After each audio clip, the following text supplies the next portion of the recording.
आज हम पढ़ेंगे क्रॉप डिस्ट्रीब्यूशन और प्रोडक्शन का एक बहुत महत्वपूर्ण टॉपिक, जिसका नाम है एडाफिक फैक्टर्स यानी सॉइल रिलेटेड फैक्टर्स।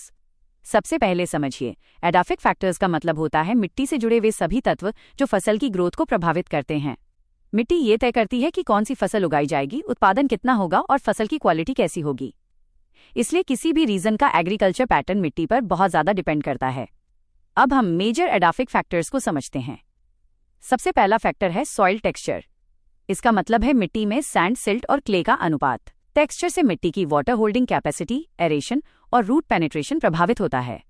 जैसे सैंडी सॉइल में पानी जल्दी निकल जाता है, इसलिए इसमें ग्राउंडनट और मिलेट्स अच्छी होती हैं। वहीं क्लेई सॉइल में पानी रुकता है, इसलिए राइस और जूट जैसी फसलें उपयुक्त हैं। दूसरा फैक्टर है सॉइल स्ट्रक्चर यानी मिट्टी के कणों की व्यवस्था। अगर स्ट्रक्चर अच्छा है तो ड्रेनेज, एयर सर्कुलेशन और न्यूट्रिएंट एब्जॉर्प्शन बेहतर होता है, जिससे फसल का उत्पादन बढ़ता है। तीसरा फैक्टर है सॉइल डेप्थ। गहरी मिट्टी लंबे रूट वाली फसलों के लिए अच्छी होती है, जबकि उथली मिट्टी रूट ग्रोथ को लिमिट कर देती है। उदाहरण के लिए डीप सॉइल में शुगर केन और कॉटन अच्छी होती हैं, जबकि शैलो सॉइल में ग्रासेस अधिक उपयुक्त होती हैं। चौथा फैक्टर है सॉइल फर्टिलिटी। इसका मतलब है मिट्टी में नाइट्रोजन, फास्फोरस और पोटेशियम जैसे पोषक तत्वों की उपलब्धता। ज्यादा फर्टिलिटी का मतलब ज्यादा यील्ड। ये ऑर्गेनिक मैटर और मिनरल कंटेंट पर निर्भर करती है। पांचवा फैक्टर है सॉइल मॉइस्चर यानी मिट्टी में पानी की उपलब्धता। ये सीड जर्मिनेशन और प्लांट ग्रोथ को कंट्रोल करता है। ड्राई सॉइल में बाजरा और पल्सेस जैसी ड्रॉट टॉलरेंट फसलें उगाई जाती हैं। छठा फैक्टर है सॉइल पीएच यानी मिट्टी की एसिडिटी या अल्कलाइनिटी। ज्यादातर फसलों के लिए न्यूट्रल पीएच 6 से 7.5 आदर्श होता है। एसिडिक सॉइल में टी और कॉफी अच्छी होती हैं, जबकि बहुत ज्यादा अल्कलाइन सॉइल न्यूट्रिएंट एब्जॉर्प्शन कम कर देती है। सातवां फैक्टर है सॉइल सैलिनिटी और अल्कलाइनिटी। मिट्टी में ज्यादा नमक होने से फसल की ग्रोथ घट जाती है। यह समस्या खासकर एरिड और सेमी एरिड रीजन में होती है।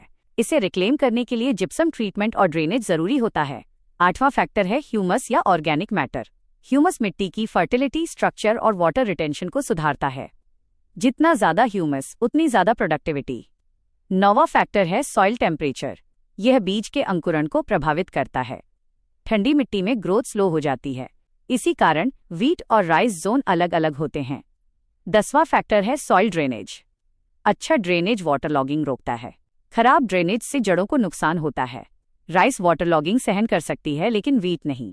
अब इंडिया में सॉइल टाइप के अनुसार क्रॉप पैटर्न देखिए। एल्यूवियल सॉइल में वीट, राइस और शुगर केन। ब्लैक सॉइल में कॉटन और सोयाबीन। रेड सॉइल में मिलेट्स और पल्सेस।